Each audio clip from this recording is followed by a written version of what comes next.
तो उसके बाद हमारा बेसिक रिएक्टर खत्म हो चुका है पूरी तरह से। अब हमने करना रिएक्शन विद एसिड क्लोराइड या इथेनॉल क्लोराइड और इसको हम क्या बोलते हैं, असाइलेशन बोलते हैं, एसिडाइलेशन कर रहे हैं। तो यहाँ पे हम डाल रहे हैं CH3 COCl डाल रहे हैं। तो ये तो बड़ा ही आसान है, यहाँ से एक H और एक Cl निकाल दो, HCl। HCl निकल जाने के बाद क्या बन जाएगा, ये हमारे पास क्या बन जाएगा, CH3 CH2NH। देखो CH3 CH2N के साथ एक H तो है ही है, कि नहीं, एक H निकाल दिया तो NH बचा। अब उस जो H निकाला उसकी जगह क्या लगेगा, तो हम एसिटाइलेशन जब करते हैं तो कौन सा ग्रुप लगता है, COCH3 ग्रुप लगता है। तो आपने वो H हटा के COCH3 ग्रुप लगा देना। तो ये हमने लगा दिया COCH3 ग्रुप,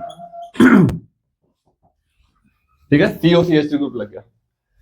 ठीक है, इसका नाम क्या है, इसका नाम क्या है, वैसे तो ये CONH तुम्हें पता होगा, CONH ग्रुप कौन सा होता है, ये अमाइड होता है, एसिड अमाइड। CONH2 आपने पढ़ा होगा ना, CONH2 पढ़ा है ना, CONH2, ये RCONH2 क्या होता है, अमाइड होता है। ये भी वही है, RCONH2, बस एक H हटा के हमने क्या लगा दिया यहाँ पे, इथाइल लग गया।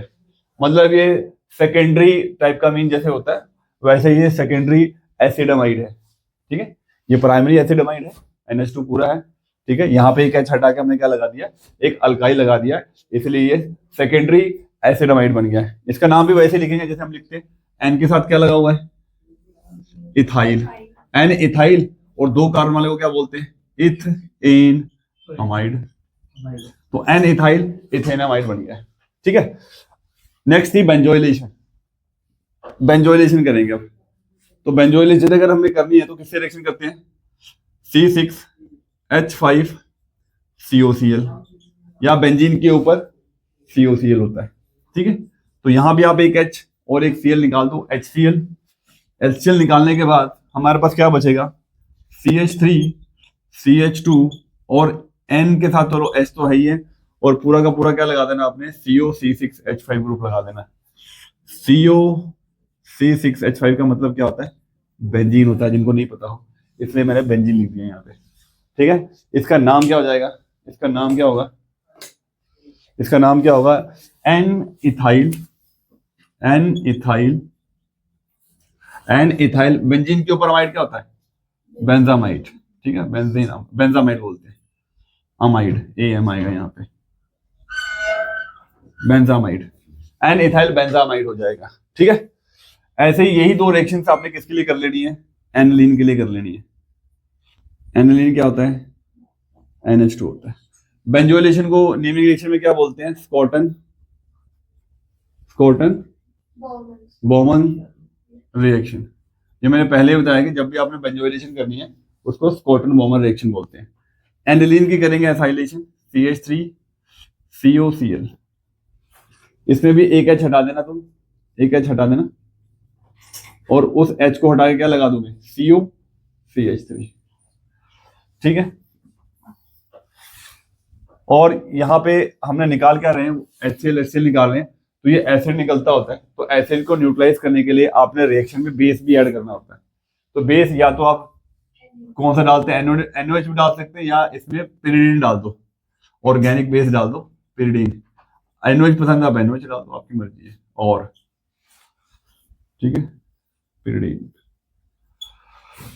इसका रिएक्शन है क्या, H और Cl निकालो, बचा हुआ COCH3 बेंजीन के ऊपर लगा दो। ठीक है, ये नाम आप लोगों ने लिख लिया होगा, N इथाइल बेंजामाइड। अब मेरे पास जगह नहीं बच रही तो इसको मेरे को मिटाना पड़ेगा, इसलिए यहाँ पे प्रोडक्ट बना दूंगा मैं। बेंजीन के ऊपर NH और उस H की जगह क्या लग जाएगा, COCH3। ठीक है, ये हो गया आपका। इसका नाम क्या होगा, इसका नाम होगा N phenyl ethanamide, N phenyl ethanamide, ये बन गया N फिनाइल इथेनामाइड बन गया। ठीक है, N के साथ फिनाइल लगा हुआ है और दो कार्बन अमाइड है, N फिनाइल इथेनामाइड बन गया। अब आपने बस एक एनिलीन की क्या कर देनी है, बेंजोइलेशन कर देनी है। ये एसाइलेशन और बेंजोइलेशन का काम हमारा खत्म हो जाएगा। ऊपर वाला आपने कर लिया होगा, मैं यहीं पे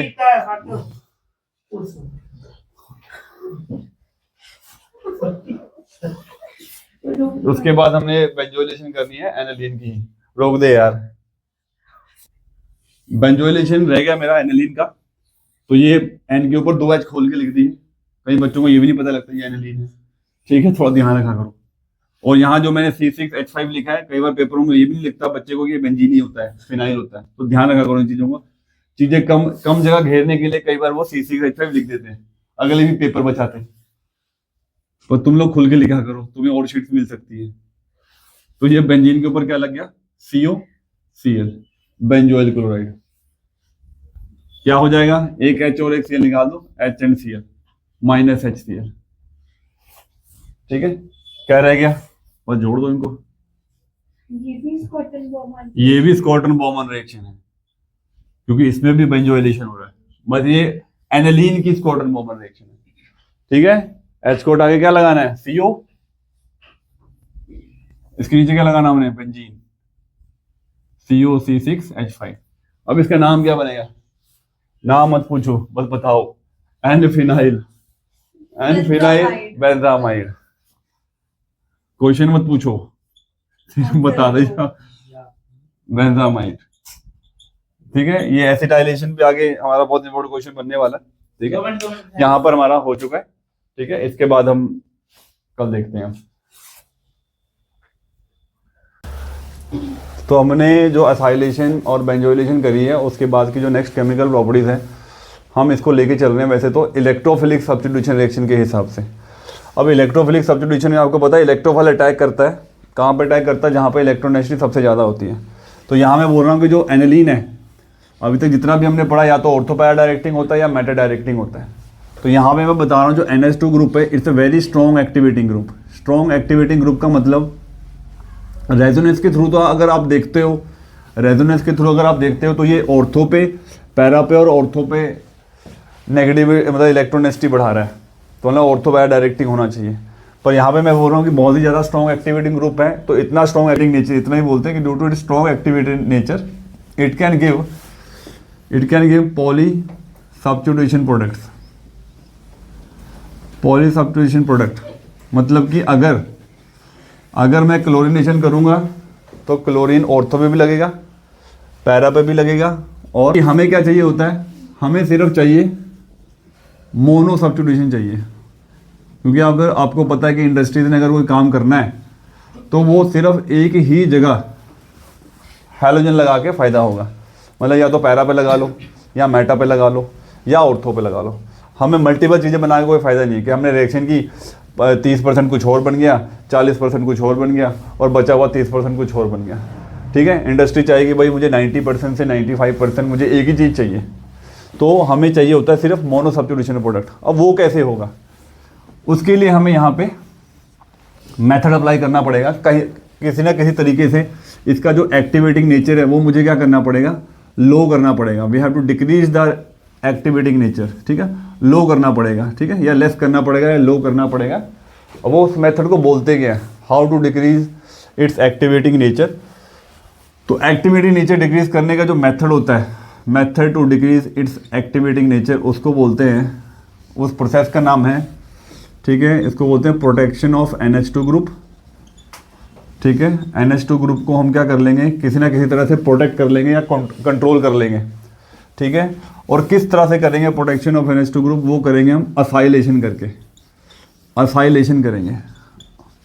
अब ये असाइलेशन ऑफ NH2 ग्रुप कह सकता हूँ मैं। असाइलेशन करने से क्या होगा, असाइलेशन करने से क्या होगा, इसका एक्टिवेटिंग नेचर थोड़ा सा डिक्रीज कर जाएगा। अब कैसे डिक्रीज करेगा वो मैं रेजोनेंस के थ्रू बताऊंगा, है ना। असाइलेशन करने से क्या फ़र्क पड़ रहा है इसको, और कैसे इसका एक्टिवेटिंग नेचर कम हो रहा है, और कैसे ये उसको मोनो सब्स्टिट्यूशन में चेंज कर देता है।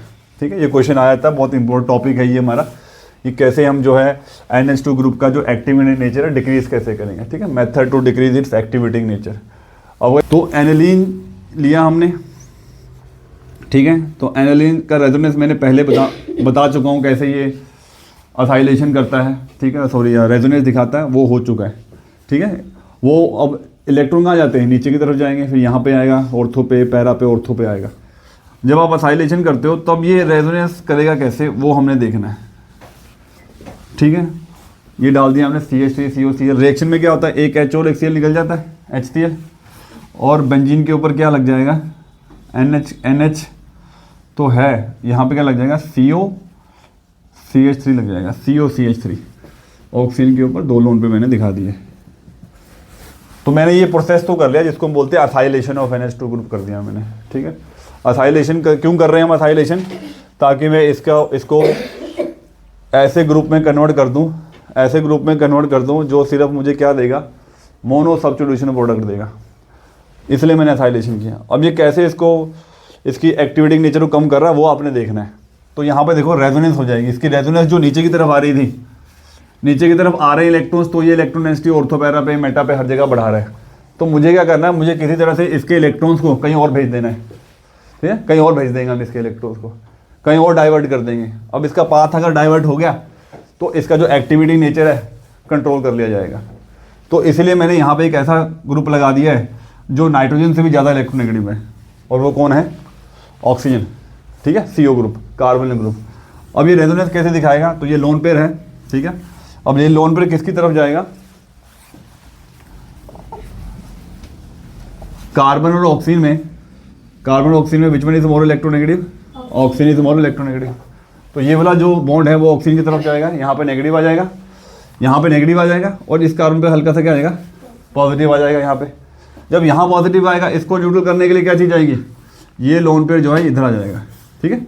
ये लोन पेयर जो है इधर आ जाएगा। अब ये लोन पेयर चले गए ना उधर, अब इससे क्या हो जाएगा? अब जब लोन पेयर बचे नहीं यहाँ पे, तो इसका जो एक्टिविटी नेचर जो नीचे आ रहे थे इलेक्ट्रॉन, वो क्या हो जाएगा? कम हो जाएगा।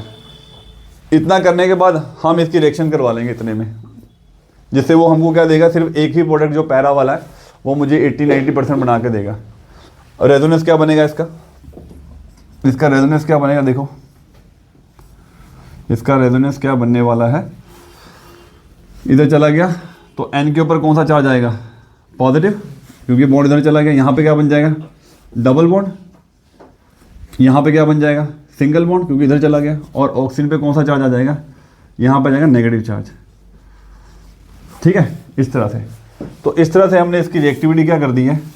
डिक्रीज कर दी है। कैसे डिक्रीज कर दी है? The lone pair of nitrogen atom is now delocalised with the carbonyl group, ठीक है। इतने में हम क्या कर लेंगे? इसकी रिएक्शन करवा लेंगे, ठीक है। और हमारा जो पैरा प्रोडक्ट जो है मेजर में बन जाएगा। रिएक्शन में आगे करके दिखा देता हूँ।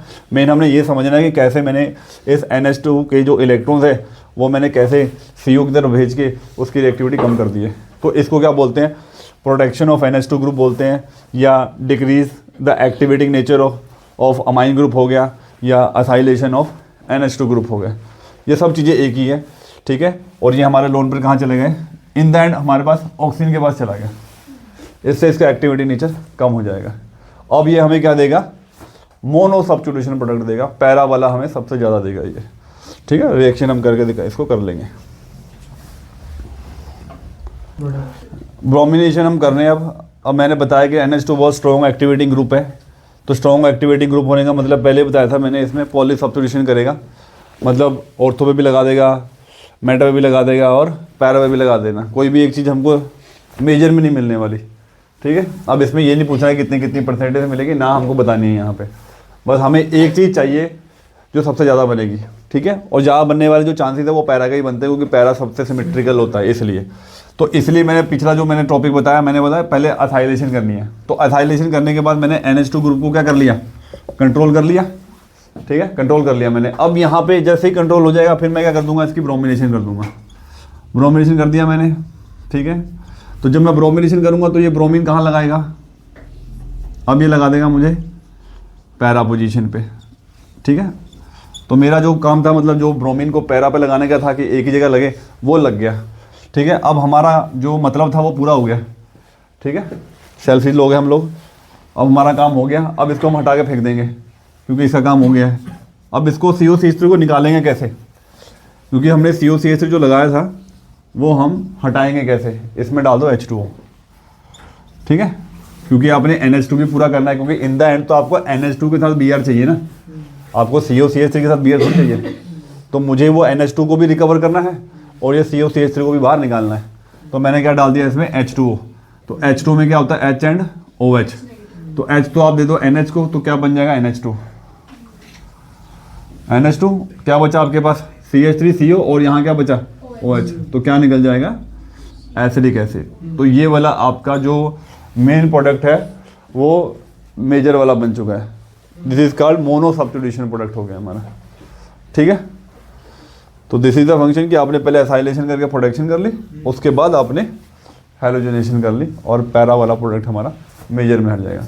उस एसिटाइल वाला जो ग्रुप हमने लगाया था उसको आप पानी डाल के हटा दोगे in the form of acidic acid, ठीक है। तो इस तरह से हमारा मेजर प्रोडक्ट जो है वो एज ए मेजर आ चुका है। ओके। तो यहाँ पे हम बात कर रहे थे कि वाई जो एनिलीन है, एनिलीन के ऊपर जो NH2 ग्रुप है, why it is a strong activating group in nature. तो नो डाउट ये रेजोनेंस कर रहा है तो ये प्लस आर इफेक्ट दिखाता है और ये ortho para directing in nature होता है। तो बाकियों से ये कैसे अलग हो गया, मतलब अभी तक हमने हेलोरिन्स पढ़ा हुआ है, फिनॉल पढ़ा हुआ है और ईथर पढ़ा हुआ है जो प्लस आर इफेक्ट दिखाता है। ये सारे ही हमारे ortho para directing in nature है और प्लस आर इफेक्ट दिखाते हैं। अब इसमें क्या हो रहा है, तो ये हम एक सीधा आंसर तो ये होगा कि नाइट्रोजन है यहाँ पे, ठीक है। ईथर और फिनॉल तो चलो एक जैसे ही होगा कि दोनों में ऑक्सीजन एटम था, तो इन दोनों में हम एक कंपाउंड लेके चल रहे हैं फिनॉल, और यहाँ हमने लिया है हेलोरिन जिसमें हमारे पास कोई भी हेलोजन हो सकता है।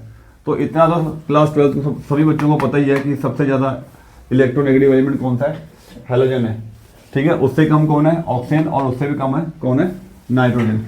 तो जो हेलोजन है वो कभी भी इलेक्ट्रॉन देके राजी नहीं होगा, ठीक है। रेजोनेंस के थ्रू दे देता, पर अगर हम उसके नेचर के हिसाब से चलेंगे तो यहाँ पे जो हेलोरीन है, ऑक्सीजन है और नाइट्रोजन है, इन तीनों में जब रेजोनेंस होगा तो हेलोरीन, ऑक्सीजन और नाइट्रोजन में सबसे इजीली इलेक्ट्रॉन कौन डोनेट करता होता है, नाइट्रोजन इजीली डोनेट कर देगा, क्योंकि इन तीनों में सबसे कम इलेक्ट्रोनेगेटिव जो है वो हमारा कौन सा है, नाइट्रोजन एटम है। तो जहाँ पे ये मैकेनिज्म में आप देख सकते हो कि मैंने इलेक्ट्रोफाइल का अटैक दिखाया है। इलेक्ट्रोफाइल कैसे अटैक करता है, ये अटैक करेगा यहाँ पे, देखिए जैसे मैंने बॉन्ड मूव कराया तो यहाँ पे आएगा नेगेटिव साइन और इस जगह आएगा पॉजिटिव साइन। तो इलेक्ट्रोफाइल कहाँ अटैक करेगा, इस ऑर्थो पोजीशन पे अटैक किया और यहाँ मैंने ऑर्थो पोजीशन में दिखा दिया है ई लगा के, और वहाँ पे हमने क्या सब्स्टिट्यूट किया, हाइड्रोजन सब्स्टिट्यूट कर दिया। अभी किया तो नहीं है, मतलब लास्ट में हम इस H को निकालते हैं और ये पॉजिटिव चार्ज न्यूट्रलाइज हो जाता है। बस हमने इसी मैकेनिज्म के थ्रू फिनॉल में भी लगा रख दिया और इसमें हमने हेलोरिन में भी लगा दिया। तो इन तीनों केस में हमने ये देखना है कि पॉजिटिव चार्ज न्यूट्रलाइज कौन कर रहा है, जल्दी से जल्दी कौन न्यूट्रलाइज कर रहे हैं, तो वो हमारा कौन कर रहा है, नाइट्रोजन, क्योंकि नाइट्रोजन सबसे ज़्यादा लेस इलेक्ट्रोनेगेटिव है, या कह सकते हो यहाँ पे इलेक्ट्रोनेगेटिव सबसे ज़्यादा है। ये ऑक्सीजन से भी ज़्यादा इलेक्ट्रोनेगेटिव कौन है, हमारा हेलोजन है। तो हेलोजन अपने इलेक्ट्रॉन्स अपने पास रखेगा, इसके कंपैरिजन में ऑक्सीजन कम रखेगा इलेक्ट्रॉन्स को, वो डोनेट कर सकता है। अगर मैं बोलूँगा हेलोरिन्स और फिनॉल में ज़्यादा स्ट्रॉन्ग एक्टिवेटिंग ग्रुप कौन है, तो हम बोलेंगे OH है। उससे स्ट्रॉन्ग एक्टिवेटिंग ग्रुप कौन है, नाइट्रोजन, क्योंकि नाइट्रोजन इससे भी कम क्या होता है, इलेक्ट्रोनेगेटिव होता है, और बहुत ही आराम से वो अपने इलेक्ट्रॉन्स को डोनेट कर देगा और इस पॉजिटिव चार्ज को न्यूट्रलाइज कर देगा। तो इसी पे हमने लिखा है कि why it is strong activating group among nitrogen, oxygen and halogen. Nitrogen is the less electronegative element in nature among all these three elements. That's why it can strongly donate its lone pair to the benzene ring during the electrophilic substitution reaction. So that's why it is a strong activating group. तो ये ortho para पे बहुत ज़्यादा electronegativity बढ़ा देगा as compare to phenol और as compare to हेलोरिन, जिसको हम डीएक्टिवेट करने के लिए क्या करते होते हैं, उस टॉपिक का नाम क्या है हमारा, असाइलेशन करते होते हैं, जिससे इसका जो एक्टिवेटिंग नेचर है वो हम क्या कर देंगे, डिक्रीज कर देंगे। उसके बाद हम कोई भी प्रोडक्ट क्या कर सकते हैं, मेजर में बना सकते हैं। अगर मैं अभी कभी रिएक्शन करूंगा तो ऑर्थो पैरा के ऑलमोस्ट हमारे पास सेम अमाउंट के प्रोडक्ट बन जाएंगे, ऑर्थो वाला भी है और पैरा वाला भी, ठीक है। ऑर्थो पैरा जिसको हम क्या बोलते हैं, पॉली सब्स्टिट्यूशन प्रोडक्ट बोलते हैं। तो यहाँ पे मोनो सब्स्टिट्यूशन प्रोडक्ट बनाने के लिए हमें क्या करना पड़ता है, असाइलेशन, जिसकी रिएक्शन हम आगे कर लेंगे अब, ठीक है। नाइट्रेशन हम कर रहे हैं, नाइट्रेशन में हम इन द प्रेजेंस ऑफ H2SO4 करते हैं, और इतनी स्ट्रॉन्ग कंडीशंस के अंदर हमारे पास जो H पॉजिटिव आया है वो एनिलीन से रिएक्ट कर जाता है। अगर एक बार एनिलीन से रिएक्ट कर गया तो ये क्या बन गया, एनिलीनियम आयन। तो एनिलीन तो प्लस आर इफेक्ट दिखाता है, ये तो आपको पता ही है, प्लस आर इफेक्ट दिखाता है, जिस हिसाब से ये ऑर्थो पैरा डोमिनेंट प्रोडक्ट्स बना रहा था। अब यहाँ पे क्या बन गया, ये पॉजिटिव चार्ज बन गया। ये पॉजिटिव चार्ज इसको कौन से इफेक्ट में प्रेशराइज कर देगा, कि ये कौन सा शो करेगा, it show matter directing in nature, मतलब जिसको हम क्या बोलते हैं, minus are effect. Minus are effect क्यों है, तो ऊपर पॉजिटिव चार्ज आ गया। अगर ऊपर पॉजिटिव चार्ज आ जाए तो बेंजीन उसे इलेक्ट्रॉन देने लग जाएगा, अब इसे देने लग जाएगा तो इसे हम क्या बोलते हैं, माइनस आर इफेक्ट बोल देते हैं। इस हिसाब से ये क्या बन गया, मैटर डायरेक्टिंग इन नेचर। यानी कि जब मैं नाइट्रेशन करूंगा तो मेरे एक्सपेक्टेड प्रोडक्ट ऑर्थो पैरा ना होके मेटा वाले भी प्रोडक्ट होंगे। यहाँ तीनों बनने वाले हैं आपके, ऑर्थो भी, मेटा भी और पैरा भी, और मेटा इतना बन जाएगा कि वो तुम्हारे ऑर्थो वाले को भी क्या कर देगा, उसकी जो प्रोडक्शन है वो कम कर देगा। तो यहाँ पे मैं परसेंटेज भी लिखूंगा इन लोगों की कितनी कितनी परसेंटेज में बनेगा। तो पहले लिख दिया NH2, ऑर्थो पे भी NO2 लगेगा, और मैंने बोला और कहाँ लगेगा, मेटा पैरा पे भी NO2 लगेगा। ये तो लगना ही लगना है, पर यहाँ पे क्वेश्चन आता है कि मेटा पे क्यों लगा, वाई मेटा, मेटा फॉर्मेशन, क्योंकि due to the formation of anilinium ion, ठीक है, it show -R effect, that's why meta nitro aniline is also formed, this is the question है। तो यहाँ पे मेटा वाले पे भी क्या लग जाएगा, NO2, ठीक है। अब ये जो मेटा पे जो लगता है, इसकी जो परसेंटेज है वो 47% बन जाता है। तुम देख लो कितना, मतलब ऑलमोस्ट 50% के अमाउंट बन गया है। और जो पैरा वाला है वो तो सबसे ज़्यादा बनना ही था, पर ज़्यादा नहीं बन पाया, वो बना सिर्फ 51%। बाकी क्या रह गया आपके पास, बाकी आपके पास रह गया 2% जो बनेगा, वो क्या बनेगा, ऑर्थो नाइट्रो एनिलीन बनेगा। तो यहाँ पे जो चीज़ ज़्यादा बननी चाहिए थी वो कम हो गई। क्यों बन गई, क्योंकि यहाँ पे क्या बन गया, मेरा एनिलीनियम आयन बन गया, जिसने हमें फोर्स किया यहाँ पे मेटा प्रोडक्ट को मेजर बनाने में। तो काफ़ी अमाउंट में आपका जो एनिलीन है वो मेटा वाला बन चुका है, ठीक है। बहुत इंपॉर्टेंट क्वेश्चन है ये वाला।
अल्काइलेशन और एथाइलेशन हम किसके प्रेस में करते हैं? AlCl3 की प्रेस में करते हैं। और AlCl3 की सबसे बड़ी प्रॉब्लम ये है कि ये एक ल्यूस एसिड है और ये सबसे पहले उसकी तरफ जाएगा जिसके पास क्या होगा? लोन पेयर होगा। तो AlCl3 है, ये लोन पेयर लेके, अब ये लोन पेयर ले लिया तो क्या बना लेता है? एक सॉल्ट बना लेता है। अब ये सॉल्ट का अगर आपने फॉर्मूला लिखना हो तो लिख देना, नहीं तो सिंपल लिख देना कि being a Lewis acid it combine with the lone pair of nitrogen atom present on the aniline to form a salt. और जैसे ये सॉल्ट बन जाएगा उससे इसकी रिएक्टिविटी में क्या हो जाएगा? असर पड़ जाएगा, ऑर्थो पैरा डायरेक्टिंग जो है वो कम कर देगा, जिससे अल्काइल ग्रुप और जो एसिटाइल ग्रुप है वो अच्छे से लग नहीं पाएंगे या कम लगेंगे, जिससे इसकी प्रोडक्शन क्या हो जाएगी?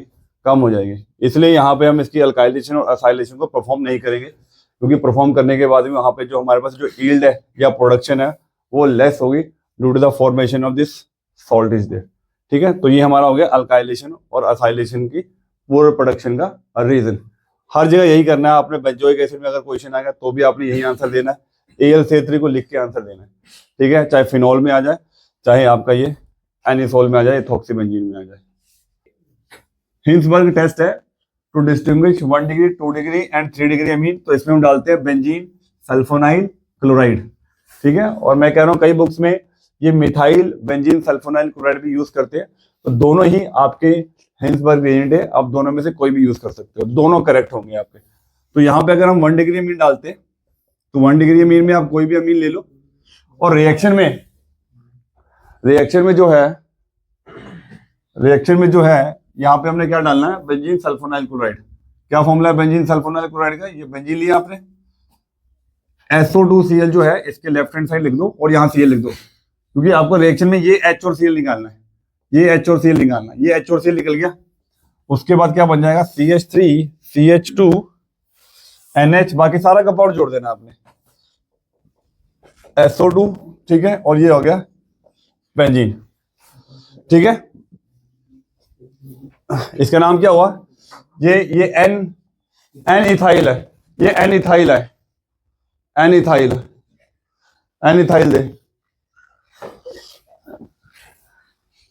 एन इथाइल में मारकर मुंह थे सारी बेंजीन इत्थे बना देनी।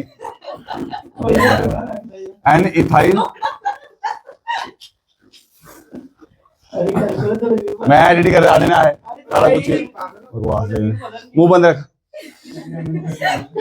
ठीक है, एन इथाइल, हाँ तू पहला उधर होके बैठ थोड़ा सा, बस चुप हो जा यार, बंद कर पहले यार, तूने सारा कुछ खराब कर दिया है।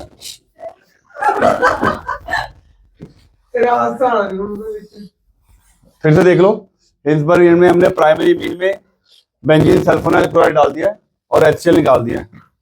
ठीक है, टाइम वेस्ट हो रहा और कुछ नहीं है, और बाकी जो बचा हुआ कंपाउंड आपने जोड़ देना है। तो क्या बन गया? एन इथाइल बेंजीन, इसको बोलते हैं सल्फोनामाइड। ठीक है, एन इथाइल बेंजीन सल्फोनामाइड। उसके बाद आपने 2 डिग्री में लेना, उसमें भी यही रिएक्शन होनी है, बस यहाँ पे एक H कम हो जाएगा, HCl निकल जाएगा, CH3 CH2 CH3 CH2 whole twice NH, ये रिएक्शन कर दो उसके साथ, SO2 और ये बेंजीन हो गया। ठीक है, ये क्या हो जाएगा? HCl आपने यहां भी निकालना है और HCl यहां भी निकालना है, बाकी सारा कंपाउंड आपने जोड़ देना है, यहां भी ये HCl निकाल दो बस। ठीक है, ये रिएक्शन हो जाएगी।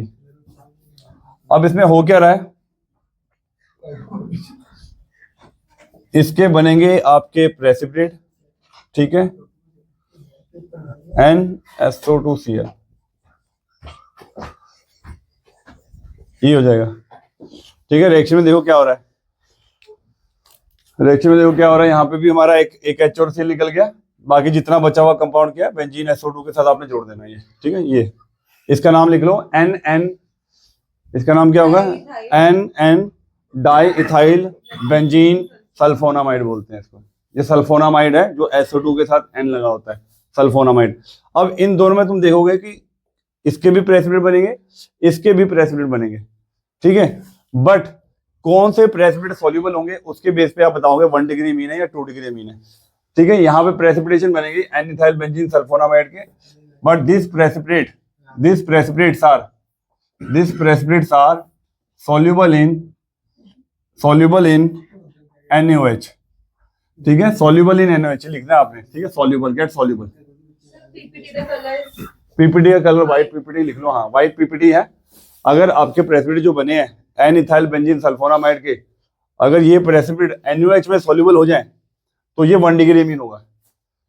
2 डिग्री मीन जो है वो इनसॉल्युबल रहेगा इसका पीपीटी। इसके जो प्रेसिपिटेट है वो इनसॉल्युबल रहेंगे NaOH के अंदर। तो अगर पीपीटी NaOH में सॉल्युबल नहीं हो रहे तो वो क्या होगा, 2 डिग्री अमीन। और 3 डिग्री अमीन में क्या होगा, 3 डिग्री अमीन तो रिएक्ट ही नहीं करेगा। क्यों नहीं रिएक्ट करेगा, क्योंकि उसके पास तो H ही नहीं है। तो जब H ही नहीं होगा उसके साथ तो वो रिएक्शन भी नहीं कर पाएगा। तो जहां पे कोई प्रेसिपिटेट बने ही ना, हेंसबरी रिएजेंट डालने के बाद नो पीपीटीज बने, ठीक है, प्रेसिपिटेट बने ही ना, तो वो कौन सा अमीन होगा, वो 3 डिग्री अमीन होगा, क्योंकि यहाँ रिएक्शन नहीं हो रही है, आपके पास H नहीं है यहाँ पे। तो जब प्रेसिपिटेट बने ही नहीं तो उसके बाद मतलब सीधा कह देंगे 3 डिग्री अमीन है। 1 डिग्री अमीन में प्रेसिपिटेट बनते हैं, NaOH डालने के बाद वो क्या हो जाते हैं, सॉल्युबल। 2 डिग्री अमीन में प्रेसिपिटेट बनते हैं बट वो इनसॉल्युबल रहते हैं, इनसॉल्युबल रहेंगे NaOH के अंदर, ठीक है। और 3 डिग्री अमीन में कोई रिएक्शन ही नहीं, कोई प्रेसिपिटेशन नहीं है, तो ये रिएक्शन होगा ही नहीं, कोई प्रेसिपिटेट नहीं बनेगा। तो that's why it is 3 degree Amin. Understood है, 1 डिग्री 2 डिग्री 3 डिग्री। अगर आपको ये क्वेश्चन पूछ ले कि भाई इन दोनों में से ये मतलब कि ये वाला कि सॉल्युबल क्यों है, ये इनसॉल्युबल क्यों है, तो इसका आंसर होता है ये वाला H जो बचा होता है। ये H जो है, क्योंकि ये H और ये OH रिएक्ट करके एसिड बेस वाली रिएक्शन कर लेता है जिसमें न्यूट्रलाइजेशन हो जाते हैं, इसलिए ये सॉल्युबल होता है।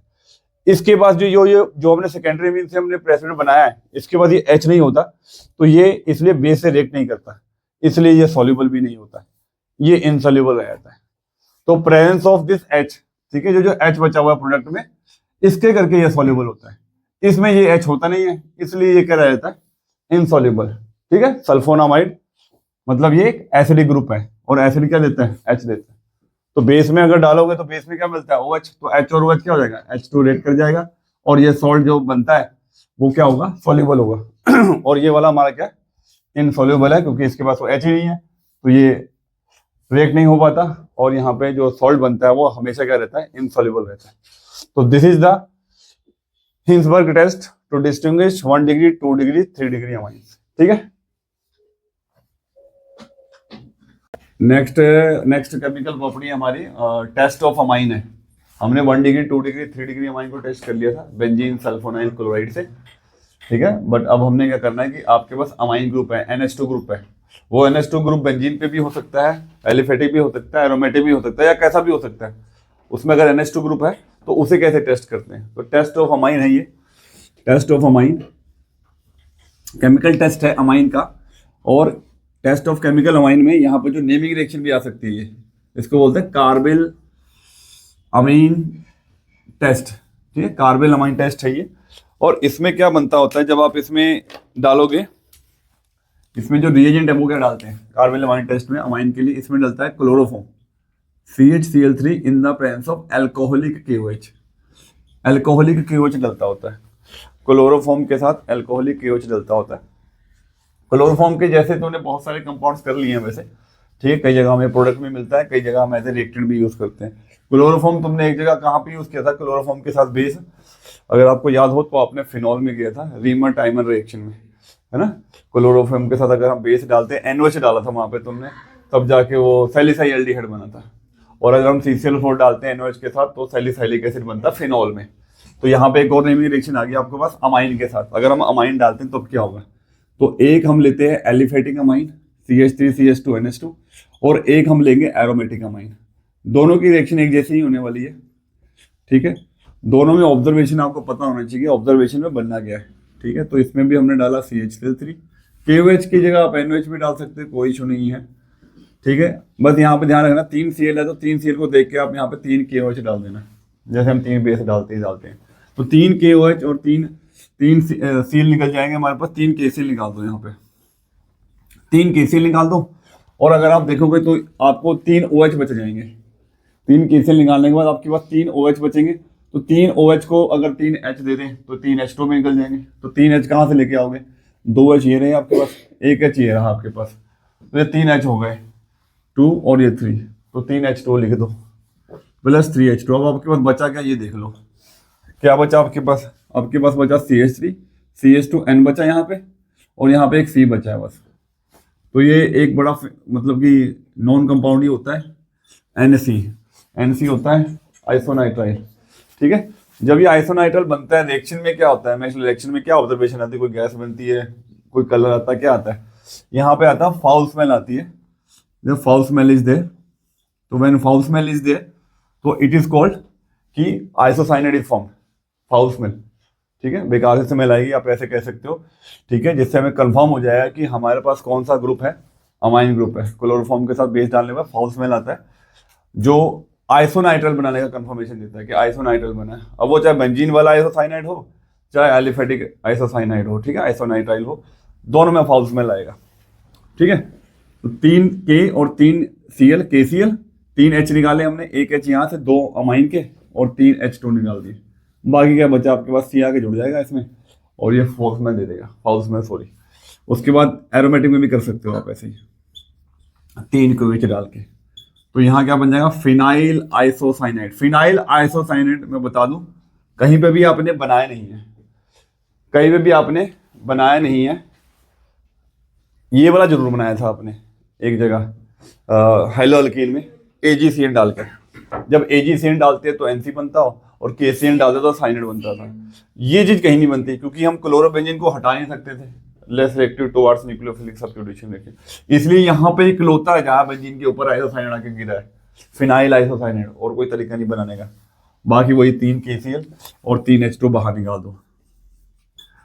और यहाँ पे ऑब्जर्वेशन क्या आएगी, क्या ऑब्जर्वेशन दोगी, when you have amine group add chloroform in the presence of alcoholic QH, ध्यान रखना है। तो आपको क्या मिल जाएगा, यहाँ पे फाउल स्मेल मिल जाएगी। तो फाउल स्मेल मिलने का मतलब है आपके पास कौन सा ग्रुप आ जाएगा, अमाइन ग्रुप हो जाएगा। ये अमाइन एरोमेटिक भी हो सकता है, ये अमाइन एलिफेटिक भी हो सकता है। ठीक है, तो ये हमारा टेस्ट कंप्लीट हो गया है, या कार्बेल अमाइन रिएक्शन हमारी कंप्लीट हो गई है। ठीक है,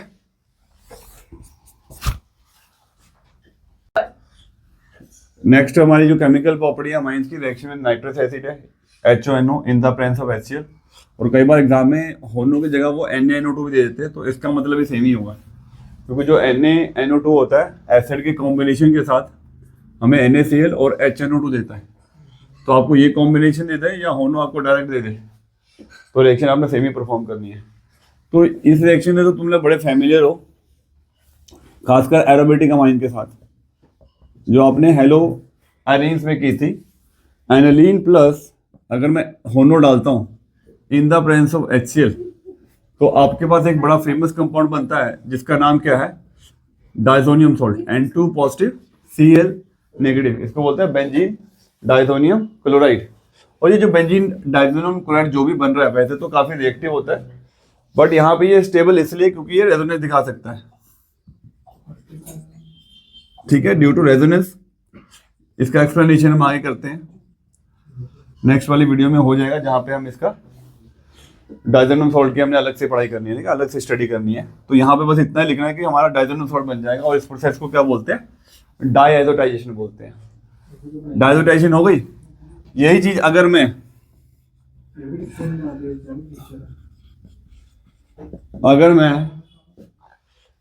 एलिफेटिक अमाइन से करता हूं, एलिफेटिक अमाइन से करते हैं अगर हम इन द प्रेजेंस ऑफ होनो और HCl, तो क्या बनेगा, क्या बनना चाहिए, मतलब जैसे यहाँ पे निकला क्या, -2 H2 निकलते हैं, है ना, 2 H2 निकल जाएगा, 2 H 3 और ये 4, और यहाँ से क्या निकला, और क्या निकला, बस बाकी तो आपका N2 पॉजिटिव बचा था और Cl नेगेटिव लग गया। यही चीज आप इसमें भी ट्राई करके देखो, यही चीज इसमें भी ट्राई करके देखेंगे अब, तो बनना तो इसमें भी यही चलता है, एलिफेटिक बनेगा, बट ये एलिफेटिक बनेगा। तो एलिफेटिक का फॉर्मूला क्या बनना चाहिए, CH3 CH2 N2 positive Cl negative, ये बनना चाहिए। और क्या निकलना चाहिए हमारे पास, दो H2 बनने चाहिए। अब ये बनेगा नहीं यहाँ पे, ये अनस्टेबल है क्योंकि इसमें रेजोनेंस नहीं है, ये एरोमेटिक नहीं है, तो ये अनस्टेबल है। ये यहाँ मतलब दिखाने के लिए सिर्फ बना दिया है, it will not form here. ठीक है, due to lack of resonance it remain unstable. तो ये किस में कन्वर्ट हो जाएगा, तो ये कन्वर्ट हो जाएगा आपका अल्कोहल में, CH3 CH2OH। ठीक है, अल्कोहल में कन्वर्ट हो जाएगा। अब ये अल्कोहल में कैसे कन्वर्ट हो गया, डायरेक्ट अगर तुम देखो अल्कोहल में कैसे कन्वर्ट हो गया, क्योंकि ये जो अनस्टेबल डायजोनियम सॉल्ट है, ये जो H2 निकला हुआ है इससे रिएक्ट कर जाता है, इससे रिएक्ट कर जाएगा H2O से। अब H2O में क्या होता है, H और OH होता है, तो H पॉजिटिव और OH नेगेटिव होता है। तो आप इस चीज को देखो, एक तो नाइट्रोजन गैस तो निकलनी होती है, तो एक आप N2 निकाल दो, N2 निकालने के बाद एक आपका H और Cl निकाल दो, माइनस HCl, क्या बचा आपके पास, OH बचा। वो वाला OH इस इथाइल के साथ लग के क्या बना लेगा, इथेनॉल। तो ये रिएक्शन सिर्फ समझाने के लिए बताई गई है कि अगर, क्योंकि बच्चे के कंफ्यूजन हो सकता है कि अगर हम एरोमेटिक अमाइन से रिएक्ट करते हैं तो आपको डायजोनियम सॉल्ट मिल रहा है, यही चीज हमारे पास एलिफेटिक में क्यों नहीं हो रही, वहां हम सीधा अल्कोहल क्यों बना रहे हैं, क्योंकि ये जो एलिफेटिक डायजोनियम सॉल्ट है वो रेजोनेंस नहीं शो कर सकता, अनस्टेबल होता है, वो डायरेक्ट क्या बना देगा, अल्कोहल। तो ये चीज समझाने के बाद मैं इसको, अगर इन दोनों का अगर मैं रिएक्शन के थ्रू में प्रोडक्ट बनाऊं तो सीधा भी आप इथेनॉल लिख सकते हो, सीधा भी इथेनॉल लिख सकते हो। कैसे, CH3CH2 ये वाला OH ले जाओ, CH3CH2OH, 2 नाइट्रोजन है, N2 निकाल दो, ठीक है, 2 नाइट्रोजन है, N2 निकाल दो, क्या बचा एक H2 प्लस OH2। तो आपने डायरेक्ट ये चीज बनानी होती है, क्योंकि ये चीज तो बननी नहीं है, लास्ट में क्या बनेगा आपका, अल्कोहल। तो जब भी आपका एलिफेटिक अमाइन रिएक्ट करेगा होनो से, तो आपने क्या बनाना होता है, इथेनॉल बनाना होता है, ठीक है, क्योंकि एलिफेटिक डायजोनियम सॉल्ट बन नहीं सकता। ये चीज आपको ध्यान रखनी है, ठीक है। यहाँ क्यों बन गया ये, क्योंकि इसमें क्या होता है, रेजोनेंस होता है, तो इसमें डायजोनियम सॉल्ट बन सकता है, इसमें नहीं बनेगा, इसमें सीधा क्या बनेगा, हमेशा अल्कोहल। चाहे आप तुम ये वाला स्टेप बना के अल्कोहल बना लो, चाहे डायरेक्ट अल्कोहल बना लो, एक ही बात है, क्योंकि ये तो वैसे भी एग्जिस्ट नहीं कर रहा है, क्योंकि लैक ऑफ रेजोनेंस कर रहा है, ठीक है। तो यहाँ पे हमने नाइट्रोजन गैस निकाल दी, एक H2 निकाल दिया, बचा हुआ OH लगा के इथेनॉल। तो एरोमेटिक अमाइन की जो भी कोई रिएक्शन होती है वो डायजोनियम सॉल्ट के थ्रू जाती है, मैंने पहले भी बताया था, ज्यादातर कन्वर्जेंस रिएक्शन डायजोनियम सॉल्ट के थ्रू जाती है। और जब आपका एलिफेटिक अमाइन होता है वो ज्यादातर रिएक्शन अल्कोहल के बाद देगा, क्योंकि इसके बाद और कोई रिएक्शन है नहीं हमारे पास। आप अल्कोहल बनाओ, एल्डिहाइड बनाओ, कार्बोक्सिलिक एसिड बनाओ, कीटोन बनाओ, सब कुछ बन जाएगा अल्कोहल से, क्योंकि अल्कोहल आपने पढ़ रखा है। तो इसकी पहली कन्वर्जन यही आती है, ठीक है। तो ये हो गया हमारा रिएक्शन विद द होनो। उसके बाद अब लास्ट ही करने वाले हैं इसके बाद, ठीक है। इसमें ये केमिकल प्रॉपर्टी हमने कर ली है, जिसमें हमने बताया कि डायजोटेशन क्या होती है। अगर हम होनो डालते हैं इन द प्रेजेंस ऑफ HCl तो डायजोनियम सॉल्ट बन जाता है। ये डायजोनियम सॉल्ट इसलिए एग्जिस्ट कर गया क्योंकि नीचे बेंजीन थी और ये रेजोनेंस शो कर देता है और ये स्टेबल होता है। और यहाँ पे ये चीज बन नहीं पाई क्योंकि ये क्या है, एलिफेटिक है और ये लैक ऑफ रेजोनेंस करता है, और यहाँ पे ये सीधा क्या कन्वर्ट कर देगा, अल्कोहल में। अब इसका यहाँ पे हम एक फायदा उठाएंगे कि हम इसका एक केमिकल टेस्ट भी कर देंगे। केमिकल टेस्ट का मतलब ये है कि जैसे अब एनिलीन में हमने होनो डाला, फिर HCl डाला, फिर आपके पास डायजोनियम सॉल्ट आया, और ये डायजोनियम सॉल्ट जो है आपको क्या बना के दे सकता है, डाई बना के दे सकता है, डाई। अब डाई बनाने के लिए हमारे पास 2 चीजें होती है, या तो आप अमाइन डाल लो, अमाइन कौन सा है, एरोमेटिक अमाइन, या फिर आप डाल दो फिनॉल। अभी तक आपने फिनॉल वाला किया है, तो यहाँ पे मैं फिनॉल ऐड कर रहा हूँ कि बाय एडिंग फिनॉल, तो यहाँ पे जो फिनॉल डालते हैं, तो आपने रिएक्शन की थी, इस रिएक्शन का नाम है coupling reaction, diazo test भी बोलते होते हैं, फिनॉल में हमने किया था। इसके पैरा पोजीशन से आप H निकाल लो, HCl माइनस HCl, उसके बाद ये आपको क्या देगा बना के, फिर आपको ये देता है एक डाई बना के देगा, N डबल बॉन्ड N, और ये लगे इसके साथ फिनॉल वाला ग्रुप लग गया, फिनॉल वाला ग्रुप लग जाएगा इसके अंदर। अब इसमें क्या है, अब ये जो बन गया है इसको, इसका नाम क्या था, पैरा हाइड्रोक्सी एजोबेंजीन होता है, ठीक है, पैरा हाइड्रोक्सी एजोबेंजीन होता है। मैंने यार बोला तुम चले जाओ ना नीचे, क्यों डिस्टर्ब कर रहे हो यार। पैरा हाइड्रोक्सी एजोबेंजीन बन जाता है। अब ये पैरा हाइड्रोक्सी एजोबेंजीन है क्या, ये डाई है। कौन से कलर की डाई है, ये ऑरेंज कलर की डाई है। तो ऑरेंज कलर की जो डाई है वो कैसे बनती है, जब आपके पास क्या होता है, एरोमेटिक अमाइन होता है। जब आपके पास एरोमेटिक अमाइन होगा, आप होनो डालो, HCl डालो, डायजोनियम सॉल्ट बन गया। That is followed by what, that is followed by what, phenol. मतलब ये सब जानने के बाद आपने क्या ऐड करना है, फिनॉल ऐड करना है। ये सब ऐड करने के बाद आपके पास अगर ऑरेंज डाई बनती है तो आप बोलोगे कि आपके पास क्या था, एरोमेटिक अमाइंस था, ठीक है। इतना लंबा जाकर हम आंसर दे रहे हैं कि पहले आपने डायजोनियम सॉल्ट बना लिया होनो डाल के, मतलब होनो in the presence of HCl, फिर आपने वो ऑटोमेटिकली बन गया उसके अंदर, साथ के साथ उसके अंदर आपने ऐड क्या कर दिया, फिनॉल ऐड कर दिया। जैसे फिनॉल ऐड किया आपके पास ऑरेंज डाई आ गई। तो ऑरेंज डाई आने के बाद ये बोलोगे कि you have a, we have a aromatic amine is there. ये टेस्ट हो गया। यही चीज अगर हम एलिफेटिक के साथ करेंगे तो होनो के साथ HCl डालो, आपको पता है यहाँ तो अल्कोहल बन रहा है, और अल्कोहल में अगर मैं वो डाल दूंगा, क्या कहते हैं, फिनॉल डालूंगा, तो there will be no reaction, कोई डाई नहीं बनने वाली। तो जिसमें कोई कलर डाई नहीं आ रही, कोई ऑरेंज डाई नहीं आ रहा, तो वो कौन सा वाइन होगा आपका? एलिफेटिक वाइन होगा। तो ये डाई तो टेस्ट थे, आपको ये पता लगा था कि आपके पास एरोमेटिक वाइन है कि एलिफेटिक वाइन है। तो होनो in the presence of HCl followed by phenol, ठीक है, अगर हम फिनॉल डालते भी हैं तो there is no dye formation, तो दैट्स व्हाई इट कंफर्म्स कि we have a aliphatic amines are there. ठीक है, लो जी। तो अब ये लास्ट टॉपिक पे आ गया हम अमाइंस के, जो कि हमारा क्या है, डाइजोनियम क्लोराइड का है। तो बेंजीन डाइजोनियम क्लोराइड, ये तो तुम्हें पता ही है। अब ये बेंजीन है, ये डाइजोनियम है, ये क्लोराइड है। अब ये नेगेटिव कोई भी हो सकता है ना, ये नेगेटिव आयन है, कोई भी हो सकता है, क्योंकि ये एक सॉल्ट है, ये is just like a salt. और ये सॉल्ट होने करके पानी में सॉल्युबल भी होता है, ठीक है, वाटर सॉल्युबल होते हैं, और काफ़ी ज़्यादा रिएक्टिव भी है। जैसे अगर आप इसको यूज़ नहीं करोगे ना, उसी टाइम ये क्या हो जाएगा, ख़राब हो जाएगा, ठीक है, ऑक्सीडाइज हो जाएगा। और इनके जो नाइट्रेट वाले सॉल्ट्स होते हैं वो तो एक्सप्लोसिव भी होते हैं, तो इनको जैसे जैसे बना वैसे के वैसे ही आप उसको यूटिलाइज कर लो तो ज़्यादा बेटर है। तो अगर तुम देखोगे तो यहाँ पे नेगेटिव आयंस मैंने चेंज कर रखे हैं, तो कोई भी हो सकता है, जैसे हेलोजन कोई हो सकता है, Cl नेगेटिव है तो वैसे Br नेगेटिव हो जाएगा। तो इसका नाम क्या है? Benzene diazonium chloride, benzene diazonium bromide, benzene diazonium ये नाइट्राइट हो गया, बेंजीन डाइसोनियम बाइसल्फेट हो गया।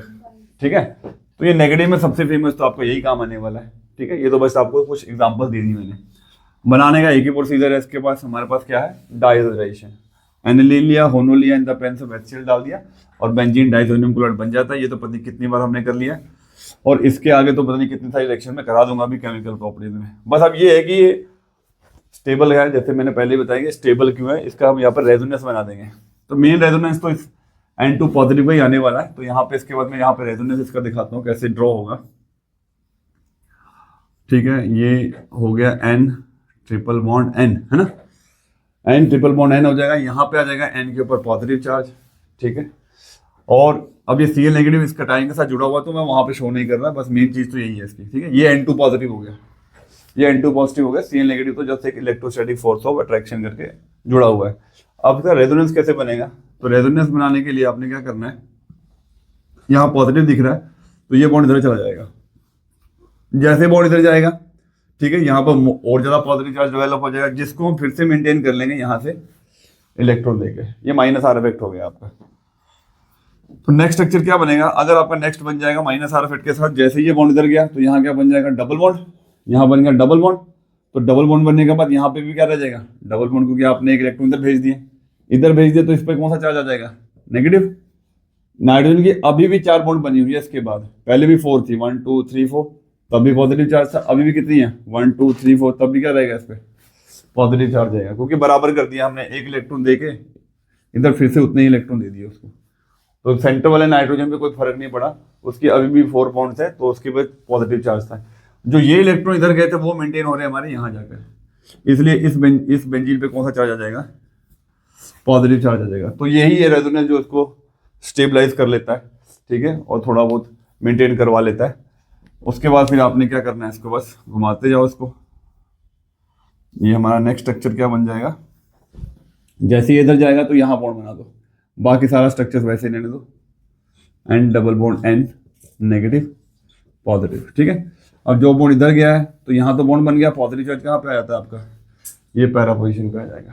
उसके बाद नेक्स्ट क्या बनेगा, ये वाला बॉन्ड इधर उतार दो, जैसे ये इधर आ जाएगा पॉजिटिव चार्ज इधर आ जाएगा। ठीक है, ये आ गया इधर N डबल बॉन्ड N, ये नेगेटिव पॉजिटिव। लास्ट में क्या होता है, सेम चीज़ रिपीट हो जाएगी हमारी। ठीक है, क्या करेंगे हम, ये बॉन्ड वापस में मांग लेंगे इससे, ये इधर आ जाएगा। तो ये रहा इसका 5th स्ट्रक्चर। ठीक है, जो पहले जैसा ही होगा, बस चेंज ऑफ बॉन्ड होगा यहाँ पे। ठीक है, ये बन गया इसका।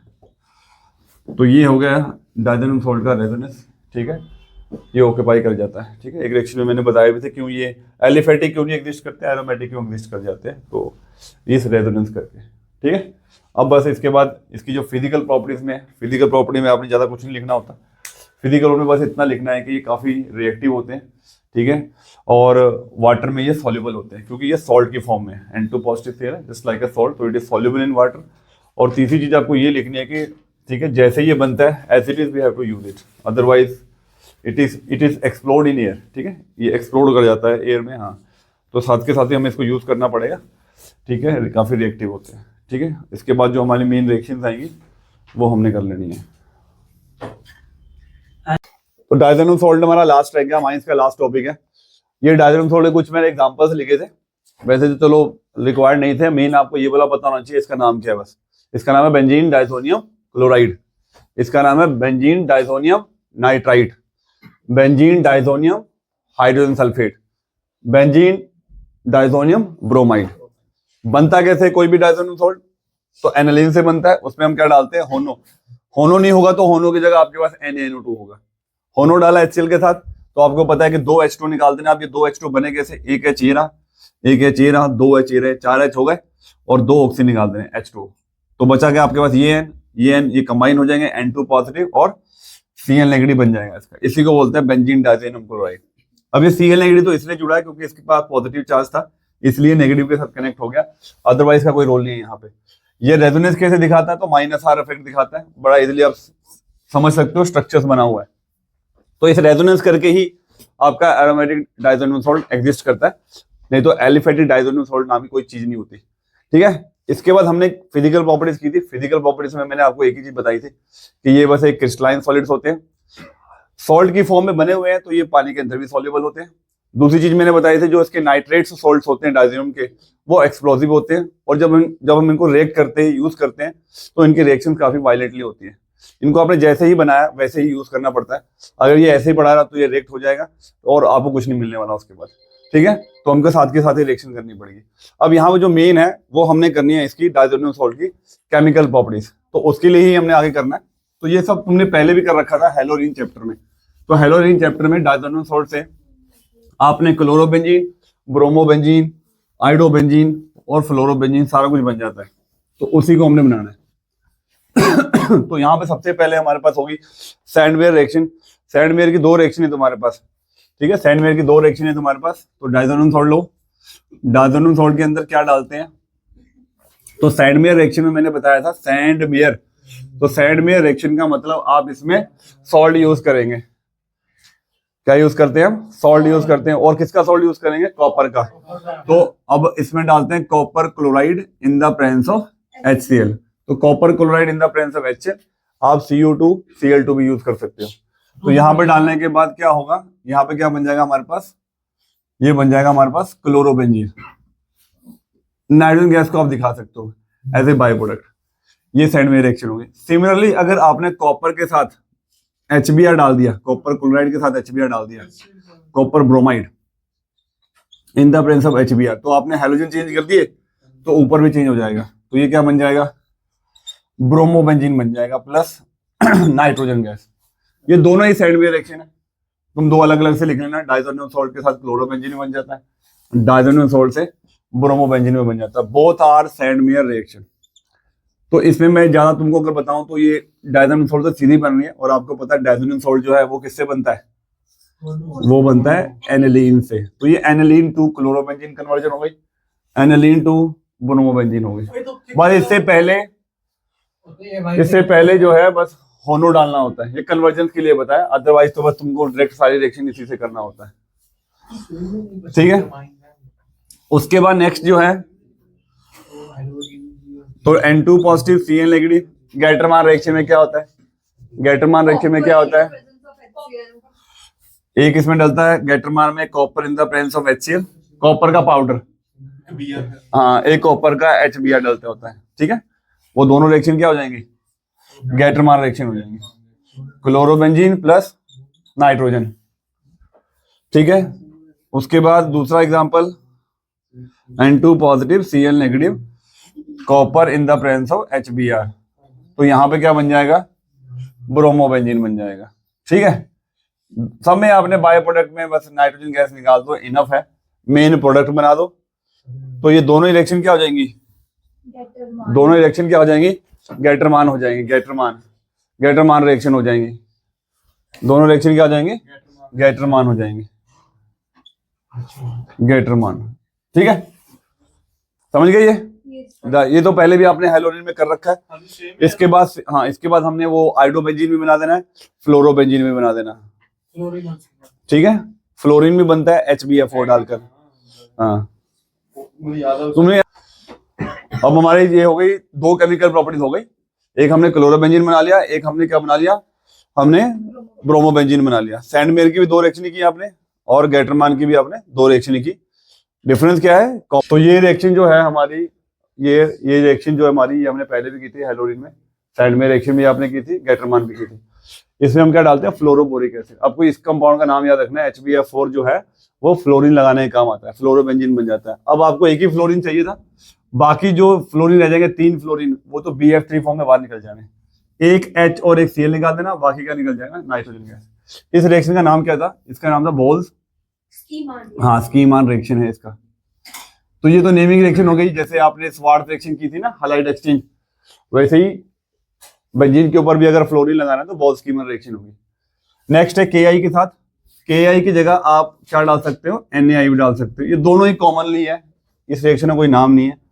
तो सीधा KCl निकाल देना, नाइट्रोजन गैस निकल जाएगी और आयोडीन ऊपर लाके लग जाएगा, आयोडोबेंजीन। ठीक है। और अगर आपने NaI डाला होगा तो KCl की जगह आपने क्या निकाल देना है? NaCl। तो अभी तक हमने चारों चीजें ढूंढ ली, फ्लोरीन भी लगा लिया, क्लोरीन भी लगा लिया, आयोडीन भी लगा लिया और ब्रोमीन भी लगा लिया। 3 नेमिंग रिएक्शन थी जिसमें। अब जो ये रिएक्शन है फिनॉल वाली, जिसमें हमने फिनॉल बनाया था, डाइज़ोनियम सॉल्ट से फिनॉल भी बन जाता है। तो डाइज़ोनियम सॉल्ट से आपने चारों चीजें बनाई और अगला जो चैप्टर था फिनॉल, वो भी हम बना रहे हैं इससे। तो डाइज़ोनियम सॉल्ट से ऑलमोस्ट हर चीज बन जा रही है हमारी। तो फिनॉल बनाने के लिए हम इसमें डालते हैं H2O, H एंड OH। तो H एंड OH की तरह इसको ट्रीट करो। तो इसमें आपने एक H और Cl निकाल देना है, HCl, नाइट्रोजन गैस भी निकाल देना है और लास्ट में क्या रह जाएगा? बेंजीन के ऊपर OH, फिनॉल बन जाएगा, फिनॉल। तो डाइज़ोनियम सॉल्ट से आप फिनॉल भी बना सकते हो। लास्ट जो है, लास्ट मतलब तो इसके लिए जो हमारी 5th रिएक्शन है ये हमारी, तो ठीक है 4, 5, 6 रिएक्शन हो गई हमारी। ये 5th केमिकल प्रॉपर्टी है, ये 6th केमिकल प्रॉपर्टी है। ठीक है, ये हो गई हमारी 4, ये हो गई हमारी 3। इससे पहले हमने सैंडमेयर रिएक्शन और गैटरमान रिएक्शन फर्स्ट और सेकंड थी। अब अगर हम होनो डालते हैं, अब ये नया रिएक्शन होगा जो अभी तक आपने नहीं किया है। ठीक है, मतलब डाइज़ोनियम सॉल्ट में जो न्यू चीज आएगी इसके अंदर। अब होनो में आपने इसमें, अब इस ओनो को जो है ये आपने NO2 की तरह ट्रीट करना है, NO2 लगेगा इसमें। बाकी क्या रहेगा? एक H और Cl निकाल दोगे, HCl निकलना ही है। ठीक है, और नाइट्रोजन गैस निकल जाएगी। ठीक है, तो क्या रह गया आपके पास? बस NO2 ग्रुप रह जाएगा, वो लग जाएगा। तो नाइट्रोबेंजीन डायरेक्ट बन रहा है आपका। तो नाइट्रोबेंजीन भी आपको बनाना आ गया, नहीं तो हम बेंजीन से नाइट्रोबेंजीन बनाने के लिए नाइट्रेशन करते होते हैं। ठीक है, तो यहाँ पे आप अगर डाइज़ोनियम सॉल्ट से नाइट्रोबेंजीन बनाना चाहते हो, ठीक है, तो आप इसमें होनो डाल दो। तो होनो डालने से HCl निकल जा रहा है, नाइट्रोजन गैस निकल जा रही है और NO2 ग्रुप लग जा रहा है। तो ये नाइट्रोबेंजीन बन गया आपका। ठीक है, तो ये बड़े मतलब फेमस कंपाउंड्स हैं जो आपको जनरली कन्वर्जेंस में चाहिए होंगे। तो इसलिए आपको डाइज़ोनियम सॉल्ट बनाना आना चाहिए। उसके बाद आप चीजें डालने से आपके पास हर चीज निकल के आ जाती है। ठीक है, बीच में आप डाइज़ोनियम सॉल्ट रख के ऐसे एक फ्लो चार्ट भी बना सकते हो कि इसमें ये सब डालने से अलग अलग चीजें बन जाती हैं। अब हम करेंगे नेक्स्ट 7th केमिकल प्रॉपर्टी, ठीक है, डाइज़ोनियम सॉल्ट की। 7th रिएक्शन हमारी आ गई है। अब हमने करनी है KCN के साथ, पोटेशियम साइनाइड के साथ प्लस KCN। तो पोटेशियम साइनाइड से भी बड़ा फेमस कंपाउंड है KCN भी। ये आपने अल्काइल हैलाइड में किया था। अल्काइल हैलाइड में अगर हम KCN डालते थे तो क्या निकल रहा था? KCl और साइनाइड लगा लेते थे। यहाँ भी आपका बेंजीन के ऊपर साइनाइड लग जाएगा। बेंजीन के ऊपर हमने कहीं पे साइनाइड नहीं लगाया हुआ था, ये ध्यान रखना हमने। ठीक है, आइसोसाइनाइड फिर भी हमने पिछली रिएक्शन में कर लिया था, कार्बेनोमाइन टेस्ट में, तुम्हें याद होगा, फाउल स्मेल जिसमें आता था। हाँ, अब यहाँ पे क्या निकाल लेना आपने? KCl, ठीक है, plus nitrogen gas plus benzene के ऊपर साइनाइड। अब इसमें तुमको कुछ अगर मेरे को ऐड करना है तो तुमको पता, साइनाइड से हम कार्बोक्सिलिक एसिड भी बना सकते हैं, एल्डिहाइड भी बना सकते हैं और अमाइन भी बना सकते हैं। ठीक है, साइनाइड वाला चैप्टर के लिए अमाइन हमने पढ़ा ना अभी जो प्रिपरेशन में पढ़ा था। साइनाइड से आप रिडक्शन कर दो तो CH2NH2 बन जाता है। इसमें H2O ऐड कर दो तो CONH2 बन जाएगा। ठीक है, 2 H2O डाल दोगे तो कार्बोक्सिलिक एसिड भी बन जाएगा, COOH प्लस NH3। वो अमाइंस की प्रिपरेशन में आपको मिल जाएगा। ठीक है, साइनाइड से बहुत सी चीजें बन सकती है। KCN डाल दो। कई बार क्या होता है, रिएक्शन को थोड़ा सा फास्ट करने के लिए जैसे इसमें CuCN भी डाल देते हैं, कॉपर साइनाइड। मतलब साइनाइड की हमने परसेंटेज बढ़ा दी है, साइनाइड को ज्यादा कर दिया है, जिससे पॉसिबिलिटी साइनाइड लेने की ज्यादा हो जाए इन the presence of copper cyanide. अगर अकेला कॉपर साइनाइड भी डाल दोगे तो भी रिएक्शन में आपने साइनाइड ही लगाना है, ये ध्यान रखना है। नेक्स्ट जो रिएक्शन हमने करनी है KCN और कॉपर साइनाइड के बाद वो हमारी जो रिएक्शन है 8th केमिकल प्रॉपर्टी हो जाएगी, जो कि तुम्हारी कौन सी रिएक्शन है, डाईएजो टेस्ट जिसको बोलते हैं, डाईएजो टेस्ट। ये हमने केमिकल टेस्ट में भी किया था। एक रिएक्शन फिनॉल से है, एक रिएक्शन आपके अमाइन से है, दोनों में डाई बनती है, तो इन दोनों रिएक्शन का नाम है कपलिंग रिएक्शन है। ठीक है, कपलिंग रिएक्शन आएगी इसके अंदर। तो दोनों की मैं डाइज बना देता हूँ यहाँ पे। ठीक है, तो डायजोनियम सॉल्ट से, ठीक है, डायजोनियम सॉल्ट से आपने दो रिएक्शन करनी है। एक तो रिएक्शन विद क्या हो जाएगा, फिनॉल, रिएक्शन विद फिनॉल। तो फिनॉल को रिएक्ट करवाने के लिए आपने इसको ऐसे लिख देना, N2 positive Cl negative plus phenol. तो फिनॉल का ज्यादातर बच्चे गलती क्या करते हैं, वो ये वाला H रिएक्ट करवा देते हैं, जबकि इसका पैरा पोजीशन से H निकालना है आपको। पैरा पोजीशन से अगर H निकालोगे फिनॉल का, तो ये H और Cl निकल जाएगा, HCl माइनस HCl। बाकी जो बचा हुआ है वो आपने जोड़ देना है। तो ये क्या बन जाएगा, डबल N हो गया, और यहां पे क्या हो जाएगा, OH हो जाएगा। इस रिएक्शन का नाम है कपलिंग रिएक्शन बोलते हैं इसको। कपलिंग रिएक्शन दो तरह की हो जाएगी। ठीक है, दो तरह की हो जाएंगी। एक तो होती है फिनॉल के साथ, एक रिएक्शन होगी बस OH की जगह NH2 आ जाएगा। डाई का कलर फर्क पड़ जाएगा। यहाँ कलर जो बनता है डाई का वो है orange dye, para hydroxy azo benzene बन जाता है। ठीक है, दिस इज कपलिंग रिएक्शन। ठीक है, this is the test of phenol. ये फिनॉल का टेस्ट था। फिनॉल को अगर तुम्हें टेस्ट करना हो तो उसमें डायजोनियम सॉल्ट डाल दो, अगर आपकी कलर डाई हो जाती है तो वो क्या होता है, फिनॉल होता है। ठीक है, उसका जो नेक्स्ट रिएक्शन है 9th होगी, वो अमाइन के साथ रिएक्शन होगी, रिएक्शन विद एनिलीन। तो मैं ऊपर ही कर देता हूं यहाँ पे। ठीक है, रिएक्शन विद एनिलीन, तो उसको भी हम ऐसे करेंगे। उसमें एक बीच में इंटरमीडिएट बनता है, पर मैं सीधा प्रोडक्ट बना दूंगा, ज्यादा कन्फ्यूजन की बात रहेगी नहीं, क्योंकि इन द एंड तो आपको प्रोडक्ट ही चाहिए। उसमें रीअरेंजमेंट होती है, वो रीअरेंजमेंट आप नहीं भी शो करोगे तो चल जाएगा। प्लस यहाँ हमने दिखा देना है एनिलीन NH2। इसके भी पैरा पोजीशन से ये वाला H निकाल दो, HCl निकाल दो। HCl निकालने के बाद जो भी बच गया वो आपने जोड़ देना है, माइनस HCl। तो देखो क्या बन रहा है यहाँ पे, ये होगा डबल नाइट्रोजन। पूरा स्ट्रक्चर सेम रहेगा, बस जहां पे फिनॉल था वहां OH था, और यहाँ पे क्या बन जाएगा, NH2। इसका नाम होता है para amino azobenzene. Para amino azobenzene होता है। ठीक है, तो डायजोनियम सॉल्ट, अगर आपको फिनॉल और एनिलीन को डिस्टिंग्विश करना है, फिनॉल और एनिलीन को डिस्टिंग्विश करना है, तो दोनों में आप डायजोनियम सॉल्ट डाल दो। जिसमें एक ऑरेंज डाई बनेगी वो आपका फिनॉल होगा, जिसमें येलो डाई बनेगी वो आपका एनिलीन होगा। ठीक है, तो ये दोनों ही हमारी हो गई 9th केमिकल प्रॉपर्टीज हो गई है, कपलिंग रिएक्शन वाली हो गई है। उसके बाद हमने करनी है 8th 9th 10th करनी है, जिसमें हम डायजोनियम सॉल्ट को बेंजीन में कन्वर्ट करेंगे रिडक्शन करके। अब ये लास्ट जो है सबसे इंपॉर्टेंट हो गई, क्योंकि बाकी का मतलब आप कह सकते हो कि अभी हमने 9 रिएक्शन किया, उसमें तो 5 तो हमने पहले भी कर रखे थे। ठीक है, कुछ ही नहीं होती अब इसमें। अब हमारा जो हम कर रहे हैं N2 पॉजिटिव Cl नेगेटिव से हम बनाएंगे बेंजीन, सिर्फ बेंजीन में कन्वर्ट कर देना है। तो इसको बोलते हैं, इस प्रॉपर्टी को आप लिख सकते हैं रिडक्शन ऑफ डायजोनियम सॉल्ट। ठीक है, और कंप्लीट रिडक्शन हो रहा है, मतलब ये पूरा ग्रुप खत्म हो जा रहा है। तो इसके लिए दो ही चीजें आपको यूज करनी है। एक आपको याद करना है H3PO2। ठीक है, H3PO2 डाल सकते हैं, इसका नाम है फॉस्फोरस एसिड। ठीक है, मेटाफॉस्फोरस एसिड भी बोलते हैं। ठीक है, मेटाफॉस्फोरस एसिड लिख लेना, मेटाफॉस्फोरस एसिड H3PO2। और दूसरा आप इसमें डाल सकते हो अगर इथेनॉल। इथेनॉल डालने से भी ये रिड्यूस हो जाता है। तो यहाँ पे ये दोनों ही क्या है, बोथ आर रिड्यूसिंग एजेंट है ये। ठीक है, diazonium salt is reduce by, ठीक है, मेटाफॉस्फोरिक एसिड एंड इथेनॉल। अब रिएक्शन क्या करनी है, देखो एक चीज और समझ लो, जब आपको पता है कि ये रिड्यूसिंग एजेंट है, तो रिड्यूसिंग एजेंट की डेफिनेशन क्या होती है, the substance which reduce others and oxidise itself. तो ये खुद ये ऑक्सीडाइज भी होगा। तो ये खुद जब ऑक्सीडाइज होता है तो ये बनाता है H3PO3, ऑक्सीजन बढ़ गई है इसकी। ठीक है, addition of oxygen will be there. और ये मुझे बताने की जरूरत नहीं कि अगर अल्कोहल ऑक्सीडाइज हो तो वो क्या बनाता है। जब अल्कोहल ऑक्सीडाइज होता है तो क्या बनाता है, एल्डिहाइड बनाता है। तो रिएक्शंस में ये इसके बाय प्रोडक्ट है। अगर आप ये यूज करोगे, इसमें तो बेंजीन बनना ही बनना है, और ये खुद किस में रिड्यूस हो जाएगा, H3PO3 में, और ये किस में रिड्यूस हो जाएगा, एल्डिहाइड में। ठीक है, बाकी नाइट्रोजन गैस आपने निकाल देनी है। Cl जो दिख रहा है उसको आप HCl फॉर्म में निकाल देना। अब हम कर लेते हैं रिएक्शंस। तो इसमें हम डाल रहे हैं पहले H3PO2 डाल रहे हैं, ठीक है, और इसमें हमारा क्या बन रहा है, ठीक है, एक्वस H3PO2 है, क्योंकि एसिड की तरह काम करेगा ये एक तरह से यहाँ पे। तो ये बन गया बेंजीन। इसको ऑक्सीडाइज कर दो, क्योंकि ये तो रिड्यूस हो गया किसमें, H3PO3 में। Cl कहाँ जाएगा, तो वो H के साथ रिएक्ट करके क्या बना लेगा, HCl, और क्या रहेगा आपका, नाइट्रोजन गैस। तो मेन प्रोडक्ट आपको बेंजीन मिल गया। एक बार बेंजीन मिल जाती है फिर आपके पास ओपन हो जाता है। अब कुछ भी लगाओ, क्लोरीन लगाओ, ब्रोमीन लगाओ, आयोडीन लगाओ, एसिटाइल ग्रुप लगाओ, सल्फोनेशन ग्रुप लगाओ, नाइट्रेशन ग्रुप लगाओ, अल्काइल ग्रुप लगाओ, सब लग जाएगा इसके अंदर। इसलिए हमें बेंजीन बनाना आना चाहिए।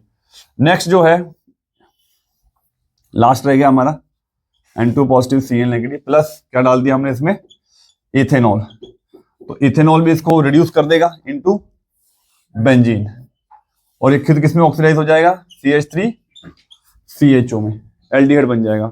बाकी दोनों बाय प्रोडक्ट आपके सेम रहेंगे HCl प्लस N2 में। ठीक है, तो ये रहा आपकी केमिकल प्रॉपर्टीज डाइजोनियम सॉल्ट की हमारी, जो हमारी खत्म हो गई। ठीक है, इसके बाद सिर्फ कन्वर्जेंस।